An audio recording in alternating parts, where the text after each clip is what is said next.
Hey Scrappers, it's Vanessa here, and it is Sunday, so we are playing along with Shannon's She's Crafty Paper mini paper class that she is doing for the next couple of weeks. And so we are on, this is week 5, I think, so sketch number 5, and I am working on first things first, my background, which is starting out with a white piece of cardstock, and I have 2 colors of Distress Oxide ink, one being Speckled Egg, and then this one here, which is Worn Lipstick. I have a stencil from Crafters Workshop, I believe, and it's these little tiny circles, and so I'm just going to add those 2 colors to the background of my layout here to this white cardstock, and I really love that stencil. It's one of my favorites. Now, because I'm not using any water, I'm able to just continue and build my layout pretty quickly because I don't have to wait for this medium to dry. So the next thing I'm going to do is take my stamp set that I have here, and I believe this might have been from a My Mind's Eye collection, but I can't remember. And I'm going to take all of these little numbers and I randomly just place them on my acrylic block here, and I'm just stamping them out. So I didn't need them to read like 1 through 9 in order. I just wanted to have some numbers, and the reason for that is the pictures that I'm scrapping today are from us playing mini golf, and so if you've played mini golf, you know that there's, if you keep score, we don't always keep score. In this trip, I don't think we actually did, but when you do, you see how many times it takes before you get the little ball in the hole, and so there's numbers associated with it, so I figured that worked for my background. Now I am going to go ahead here, and on camera you're going to see me go ahead and take this other stamp set that I have here, which I believe is also from My Mind's Eye, and I'm going to stamp out with black Gina K ink the outline of the bird and then these florals, and then I'm going to take my paintbrush and some of the Distress Oxide ink colors that I used in my background, and I'm just using my mat here, and then I'm just going to color in these florals. Now I do a couple of them on camera, and I do go ahead and fussy cut all of these, but I will tell you that none of them ultimately make it to the layout. So there you can see I did actually go ahead and fussy cut those out. Like I said, they are not going to make it to the layout, but I am kind of just showing you everything that I pulled from my stash for this layout.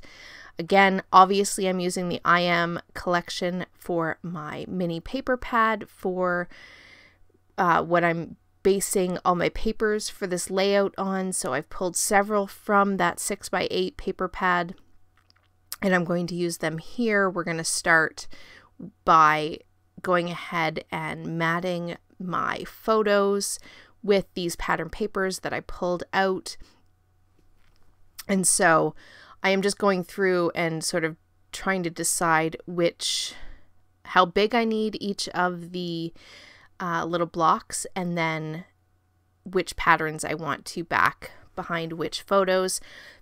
3 of my photos are a 3x4 size, and then the one that has the name of the mini golf place on it, the barn one, that one I believe is 4x4 or pretty close to it. And so I'm just going to go ahead here and mat up each of these photos. So in keeping with the sketch, I am going to have 4 photos on this layout, which is sort of unusual for me for sure. If you followed me for any length of time, you know that I'm typically a 1, maybe a 2 photo scrapper. So this one has 4, so I'm pretty proud of myself that I got more than 1 or 2 photos on this page. And I'm going to say that this whole sketch did not, other than backing the photos and putting a mat around them, there wasn't a whole lot of like, where you could see the whole bunch of pattern papers layered up, so that I could get some real use out of my 6x8 pattern paper that I pulled for this one. So I just decided to mat all of my photos and then layer up all these other patterns underneath those photos so that I could use up a whole bunch of pattern papers from that 6x8 paper pad. And so that is exactly what I'm doing. So I guess in a way that's kind of not following the sketch. I'm going to say that I go a bit rogue on this one, kind of. And what ends up, how the final layout ends up, I'm going to say that I have 4 photos. So that's a win. It's close enough to the sketch. I'll take it. I definitely have my own spin on it. First being, I moved the tag that it is calling for in the sketch. I have 2 of them now that I'm going to use on this page, and I've changed the locations of them completely. So as I was talking, you saw I laid down all of the sort of background on the blue cardstock that I matted the white cardstock background on. I've gone ahead and glued down all of the photos and their mats and all of those pattern papers. So my whole design for the background is all in place. And now I've taken all those bits and pieces that I showed you at the beginning. And basically what I did is I pulled them all out and I went through them and I kind of decided, okay, what do I want to use for my clusters? And I am just going to play here, and you're going to kind of watch while I kind of build out my 3 clusters for this layout using those bits and pieces. And I do a lot of fiddling around, trying to layer things up and not have everything get completely covered. So you're going to see me kind of fuss back and forth with these clusters a little bit as we go. But ultimately, where you see me building them, this is where I'm going to go off camera and glue these down. This layout for me, for sure, I'm going to say right now, was definitely a struggle. For some reason, I wasn't happy with the clusters. They took me forever, which normally I don't have such trouble with the clusters. But I did go ahead and fussy cut the rest of the florals that were on that floral piece of 6x8 paper that was in behind. I just cut out the section that was in behind and fussy cut the florals. So that's what I'm using instead of the chipboard or the stamped ones that I had originally stamped at the beginning. And so this was definitely a struggle. Once I had those florals fussy cut, I was happier with it.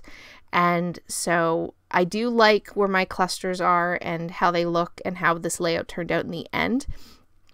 But yeah, this was definitely a struggle. And as you can see, it continues to be a struggle. As you've watched me, I've built my clusters now, and they're all in place, and they'll get glued down here off camera in just a second. But now I'm figuring out, okay, I've got all these clusters. Where am I going to put my title? And I've chosen these letters, and I know I want to use them because I have such a hard time using multicolored fonts as it is, or thickers as it is, and I want to use these. So I'm trying to figure out where I'm going to put my title and how I want to lay it out. At first, I was going to use that fun word in the black, but it was too black. So I decided against it, and then off camera, I got frustrated eventually and just turned the camera off, glued everything down, and figured out where my title was going to go. So there you see my title is now in place, and I've put it on the sort of edge of the floral pattern paper. So it's a bit of a different orientation, definitely not matching where it says to put it in the sketch. But like I said, I've definitely taken my own sort of approach to this one.